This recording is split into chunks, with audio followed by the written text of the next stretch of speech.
মানুষকে এখন বিশ্বাস করতে ভয় লাগে, কারণ মানুষ কেঁদে কেঁদেও মিথ্যে কথা বলে। জীবনে বেশি মানুষের প্রয়োজন নেই। স্বার্থ ছাড়া যে ভালোবাসবে, প্রয়োজন ছাড়া যে খবর নেবে, এমন কিছু মানুষ থাকলেই যথেষ্ট। বেশি দায়িত্ব পালন করা মানুষগুলোই একটা সময় সবার কাছে দোষী হয়। কষ্ট তো তখনই হয় যখন কোনো ভুল না করেও বিনা কারণে অপমান সহ্য করতে হয়। কাউকে বেশি আপন ভাবতে নেই। যাকে যত বেশি আপন ভাববে, সে তত বেশি তোমার বিশ্বাস নিয়ে খেলা করবে। কাউকে তার ভালো মন্দ বেশি বোঝাতে যাবেন না, এতে আপনি খারাপ হয়ে যাবেন। তাকে বরং ছেড়ে দিন। সে যখন বিপদে পড়বে, তখন সে এমনিতেই আপনার মূল্যটা বুঝতে পারবে। অন্যকে কাঁদিয়ে নিজে ভালো থাকবে এমন প্রত্যাশা করা বাদ দাও।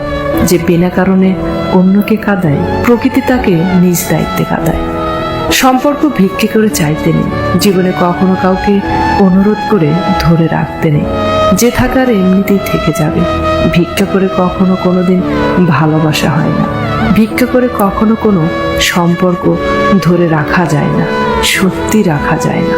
রবি ঠাকুর বলেছিল, ঘরের মধ্যে তুমি যত ইচ্ছে কাঁদো, কিন্তু দরজা সবসময় হাসি মুখে খুলবে।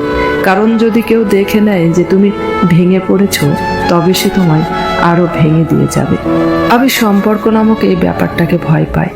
আমি ভালোবাসার বিনিময়ে ভালোবাসার পাওয়ার আবদারকেও এখন ভয় পাই। কারণ মানুষ তার নিজ সুবিধা অনুযায়ী ভালোবাসে, নিজের সুবিধা অনুযায়ী ছেড়ে যায়। এটাই হচ্ছে আজকালকার সম্পর্ক। ভালোবাসা ও বন্ধুত্ব সঠিক মানুষের সাথে হলে জীবন বদলে দেয়, আর ভুল মানুষের সাথে হলে জীবন শেষ করে। ভালোদের মাঝে ভালো হয়ে থাকা সহজ, কিন্তু খারাপদের মাঝে ভালো হয়ে থাকাটা সবচাইতে কঠিন। সম্মান দাও, কিন্তু এতটা দিও না যাতে তোমার সম্মান চলে যায়। অবহেলা তখনই শুরু হয় যখন কেউ বুঝতে পারে আপনি তার প্রতি দুর্বল। অভিমান করতে হলে অধিকার প্রয়োজন। যেখানে অধিকারের জায়গা শূন্য, সেখানে অভিমান মূল্যহীন।